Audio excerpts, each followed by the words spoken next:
Now today, let's start with chapter number 4, System Unit.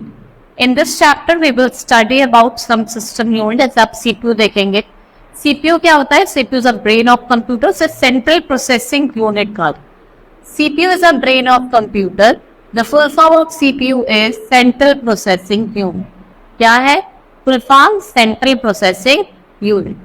CPU is placed in a cabinet, so the cabinet is also known as CPU cabinet. CPU को कहाँ रखा जाता है? Cabinet में, इसलिए CPU को और क्या कहा जाता है? CPU cabinet.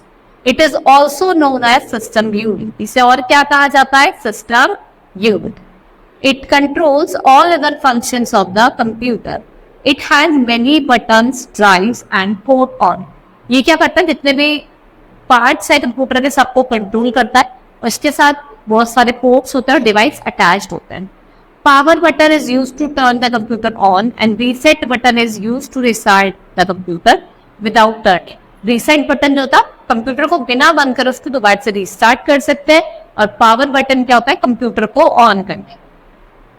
CPU cabinet have a USB port. A USB port is a kind of socket on a system unit. ये एक तरीके का USB पोर्ट क्या होता है? सॉकेट होता है. जो आपके CPU पे जो सिस्टम यूनिट पे जो सॉकेट होता है You can connect many important device to CPU. जैसे आप USB पोर्ट के थ्रू पेन ड्राइव लगा सकते हैं, कीबोर्ड का USB लगाते हैं सबका कीबोर्ड चलता है, माउस का USB लगाते हैं सबका माउस चलता है.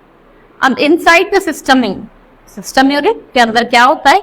The system unit contains many important parts of the computer inside it, like the processor और CPU and memory, RAM, ROM और hard disk. ये सब कहाँ होता है? आपके CPU में होता है. इसे हम सिस्टम यूनिट कहते हैं. CPU और processor is called brain of computer. तो ये सारे इनपुट को प्रोसेस करता है और कन्वर्ट करता है आउट. नाउ रोम, जिसे हम रीड ओनली मेमोरी कहते हैं, ये परमानेंट मेमोरी होती है और इसमें जितने भी सारे इंपॉर्टेंट स्ट्रक्चर होते हैं जो स्टार्टअप होता है वो सब. रैम, रैंडम एक्सेस मेमोरी, ये कंप्यूटर की मेन मेमोरी होती है लेकिन ये टेम्पररी होती है. ये वो जब काम करते हैं जब आपका जो CPU है वो प्रोसेस में हो. RAM and ROM together makes a computer main memory because ये दोनों क्या है? बहुत ज्यादा एसेंशियल है कंप्यूटर के वर्किंग के. हार्ड डिस्क, ये कॉम्प्लेक्स मेन स्टोरेज डिवाइस है.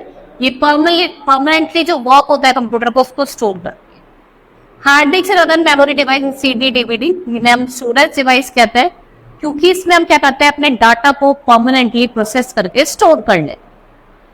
CPU has three main parts. Main part है AM, arithmetic logic unit, CPU control unit और MU memory.